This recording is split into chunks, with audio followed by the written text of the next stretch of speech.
ഗാന്ധി ജയന്തി വാരാഘോഷങ്ങൾക്ക് സമാപനമായി. ഗാന്ധിജിയുടെ കാലിക പ്രസക്തിയെക്കുറിച്ചുള്ള സംവാദം, അദ്ദേഹത്തെക്കുറിച്ചുള്ള സിനിമകൾ, ഡിജിറ്റൽ ആർക്കൈവ് പ്രദർശനം തുടങ്ങിയവ സംഘടിപ്പിച്ചു. സ്കൂൾ വിദ്യാർത്ഥികൾക്ക് ഗാന്ധിജിയെ അടുത്തറിയാനും ആഴത്തിൽ പഠിക്കാനുമായി മഹാത്മാഗാന്ധി യൂണിവേഴ്സിറ്റി ഒരുക്കിയ ഗാന്ധിയൻ സിനിമകളുടെയും ആർക്കൈവ്സിന്റെയും പ്രദർശനവും സംവാദവും ശ്രദ്ധേയമായി.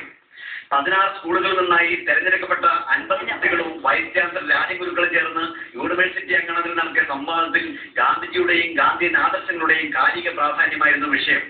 ഗാന്ധിജിയെ കുറിച്ചുള്ള ഞങ്ങളുടെ അഭിപ്രായങ്ങളും ഞങ്ങളുടെ സംശയങ്ങളും അങ്ങോട്ടും ഇങ്ങോട്ടും കൂടെ ചേർത്ത് ഞങ്ങൾക്ക് സംസാരിക്കുവാനും ഞങ്ങൾക്ക് അത് നിവാരണം ചെയ്യാനും സാധിച്ചു.